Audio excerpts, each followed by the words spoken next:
What's so sad about this is that our personal journey into the food business, as some of you know, began with us trying to sell New York Unboiled Peanuts back in 1994 in the middle of a blizzard. You were ahead of your time. And it was a total failure, but we didn't figure that out until we had already printed up the business cards that said Lee Brothers Boiled Peanuts, the snack of the 90s.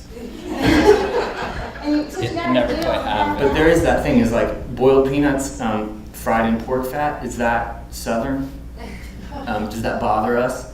If you grew up in the South, there's this conflicted thing where it's like you want to keep it to yourself, and yet you want to make sure the folks that get it interpret it in a way that seems genuine. But in New York, it seems like in the last 4 years, it started with, I think, 2006. Every New York chef was super into grits. You know, they figured out what grits were, first of all. As in their polenta. Right. Then they figured out where to order them. And then they figured out where to order them, and that, you know, it had to be stone ground, and they had such great flavor. On the website, sure. And you can send it out every week. Yeah, You got plenty to take home. something in its own, I'm sorry, the in its own liquids and then covering it, so it's a preserving technique. With Mississippi So sorghum, you see it with In the East Village, you can get a country ham tasting plate. You know, shaved country hams from Virginia, Tennessee, Kentucky, North Carolina, all on the same plate. I mean, you know, In a place that's fundamentally an Asian restaurant. yeah, it's an Asian restaurant. Well, there we go with the common theme of pork. Right. Well, Praise the and- Lord. The chef, who's Asian American, actually was raised in Virginia. Yeah. So, And then our chef is Tony over here at Big Wheel. I'm not going to tell you He's great. But the local farmers are getting a benefit from this addition. The more you cook at home, the more you appreciate when a chef that has a staff that can go through the 18 hours it takes to cure this pork belly and, you know, do all these things. But cooking at home is really a fundamental thing. And if people don't have 15 hours and they don't live close to an organic market, you know, they shouldn't feel bad about that they're not doing it well enough. They're not putting in the effort, because you are. Just setting the table, cooking it one meal a day, that's enough.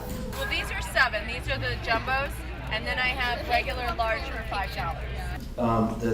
It's back to this this whole thing being about a changing of conscience. And, you know, it's going to take people dedicating themselves to staying home and cooking rather than opting for the convenience. And you know, and I constantly go around and around and around with this, and I talk to my wonderful wife about it all the time. That I don't understand where it changed. I mean, my dad was incredibly busy when I was a kid. My mother taught high school and raised my brother and I.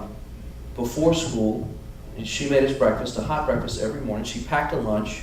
No matter what was going on, there was dinner on the table. I mean, we never ate out.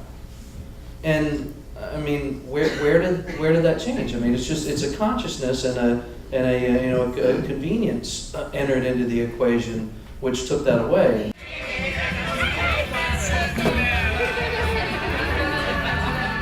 And so, really, give credit. I mean, if you're cooking dinner 4 nights a week in America, you pat yourself on the back right now, because that's more than so many people are doing. So just first making the effort, you know, to eat at homes often. You know, a restaurateur, I hate to say that, but you know, enough people.